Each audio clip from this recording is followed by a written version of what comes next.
संख्येनं जास्त असलं तरी ह्यांची पापं जास्त आहेत, ह्यांचा भ्रष्टाचार मोठा आहे.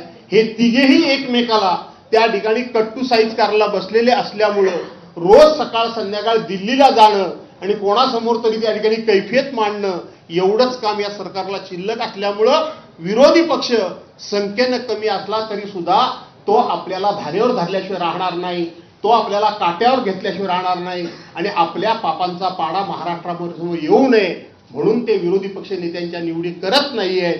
आणि म्हणून त्यांनी जे बोलवलं ते व्यक्तिगत आम्हाला बोलवलं. प्रथा ही आहे की विरोधी पक्ष नेत्याच्या माध्यमातून राज्याचे प्रमुख म्हणून जसं तुम्ही बोलवलं तसं विरोधांचा प्रमुख म्हणून विरोधी पक्ष नेता असतो. दोन्ही सभागृहाचे विरोधी पक्ष नेतेपदी खाली असली त्यामुळं आम्ही याच्यावर बहिष्कार टाकलेला आहे. आणि त्याचबरोबर जाऊन कुठलीही चर्चा करण्याची ह्यांच्याकडून अपेक्षा नाही. फक्त कडेला चहा घेऊन फोटो काढण्यामध्ये आम्हाला इंटरेस्ट नाही. रोज ह्यांचे फोटो वर्तमानपत्रामध्ये, टीव्हीमध्ये, प्रत्येक जाहिरातीमध्ये बघून बघून आम्हाला सुद्धा किळस आलाय. तो पुन्हा त्यांच्याबरोबर फोटो काढून आम्हाला आमचा फोटो काढून घ्यायचा नाही म्हणून आम्ही या ठिकाणी जात नाही. धन्यवाद. दोन्ही सभागृहामध्ये विरोधी पक्ष नेतेपद नाही, कामकाज कसं चालणार हा प्रश्न राम शिंदे यांना विचारला. त्यांनी असं म्हटलेलं आहे, स्वातंत्र्यानंतर सुरू झालेल्या प्रथा आता सुरू असणं अभिप्रेत नाही.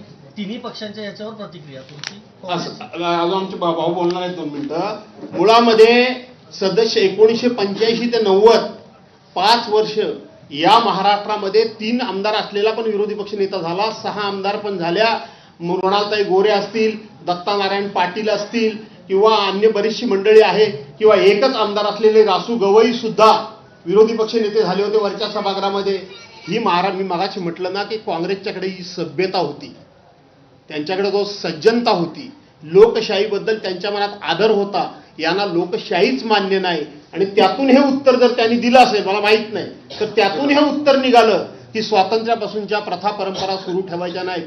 कारण यांना संविधानी नको आहे, डॉक्टर बाबासाहेब आंबेडकरांची घटना पण नको आहे, यांना मनुस्मृती पाहिजे. मनुस्मृती, ते मनुस्मृतीच्या विचारातून ही डोक्यातून असली उत्तरं निघतात एवढंच मी सांगेन. भास्कर शेठ, सरकार तुमचं ऐकत नाही विरोधी पक्ष नेता. ह्याच्यावरच तिन्ही पक्ष एक मिनिट ह्याच्यावरच तिन्ही पक्षांचं पाहिजे. नाही, आता या संदर्भात राम शिंदेजी सभापती महोदयांचं जे काही उत्तर आहे, स्वातंत्र्यानंतरच्या प्रथा परंपरा पुढे चालवणं अभिप्रेत नाही, हे खरं म्हणजे लोकशाहीला घातक असं उत्तर आहे.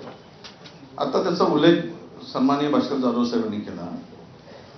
ज्यांना लोकशाही मान्य नाही तशाकडून काय अपेक्षा ठेवणार आम्ही? विरोधी पक्ष नेता पदाच्या संदर्भात प्रश्न विचारल्यानंतर जर असं उत्तर येत असेल तर या देशामध्ये किंवा राज्यामध्ये हुकुमशाही प्रवृत्तीनं आता डोकं वर काढलाय. हुकुमशाही पद्धतीनं हा देश